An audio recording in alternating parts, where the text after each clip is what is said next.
আজকের অনুষ্ঠানের সভাপতি সম্মানিত বগুড়াবাসী ও আমার প্রিয় ভাই ও বোনেরা, আসসালামু আলাইকুম।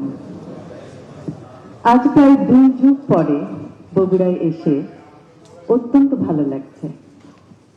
আমি প্রথমেই শ্রদ্ধা ভরে স্মরণ করতে চাই শহীদ রাষ্ট্রপতি জিয়াউর রহমান এবং আমাদের গণতন্ত্রের মা দেশনেত্রী বেগম খালেদা জিয়া।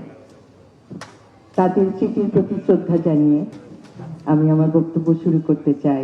ধন্যবাদ জানাতে চাই সিএসএফ চাইল্ড সাইড ফাউন্ডেশন গ্লোবালের সকল সদস্যকে, যাদের অক্লান্ত পরিশ্রমে আজ বিভিন্ন শিশু কিশোররা তাদের প্রকৃত চিকিৎসা অর্জন করে সুযোগ্য নাগরিক হিসেবে নিজেদেরকে গড়ে তুলতে পারছে। আমরা একটা প্রজেক্ট দেখলাম, শিশু স্বর্গ, সত্যি অভাবনীয়। আমরা কিভাবে নিজেদের প্রচেষ্টায় শিশুদেরকে একটি স্বর্গের মতো সুন্দর স্থানে নিয়ে যেতে পারি, যেখানে তারা শিখছে আত্মবিশ্বাস, যেখানে তারা শিখছে নিজের প্রতি আত্মবিশ্বাসের ফলে এগিয়ে যাওয়া, জ্ঞানের আলোকে এবং অন্ধকার থেকে নিজেদেরকে প্রতিষ্ঠিত করা। আমি অত্যন্ত অভিভূত হয়েছি সিএসএফ এর অন্তর্গত প্রোগ্রামে দুইজন যে বক্তব্য রাখলেন এবং একজন বললেন তিনি কবিতা লেখেন, তিনি আইটি সেক্টরেও কাজ করছেন। আমি সত্যি তাদের জ্ঞান এবং তাদের প্রচেষ্টা আশা করব যে তারা ভবিষ্যতে আরো উন্নতি করবে এবং সবার কাছে একটি উজ্জ্বল দৃষ্টান্ত হিসাবে থাকবে। আমরা বিশ্বাস করি যে শিশুরাই জাতির ভবিষ্যৎ। আজকের শিশু হবে আগামী দিনের দেশ গড়ার মহান সৈনিক।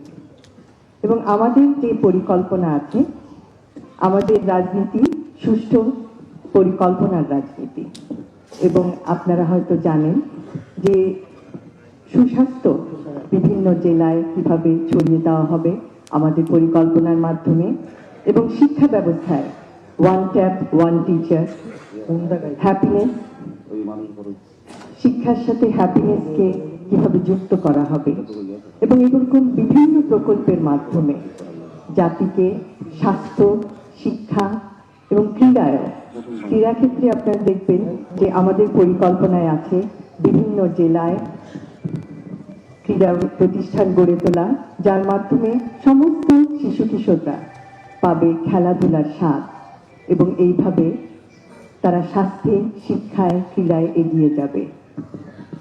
আমি আবারও সিএসএফ গ্লোবালকে অত্যন্ত আন্তরিকভাবে ধন্যবাদ জানাচ্ছি আমাদেরকে এখানে আজকে আমন্ত্রিত করে আনার জন্য, এবং এই প্রতিষ্ঠানের উত্তরোত্তর উন্নতি কামনা করছি। এবং সকল ভাই বোনেরা যারা এই প্রতিষ্ঠানের সাথে যুক্ত, তাদের উজ্জ্বল ভবিষ্যৎ কামনা করে আমার বক্তব্য এখানেই শেষ করছি। সকলকে ধন্যবাদ। আল্লাহ হাফেজ।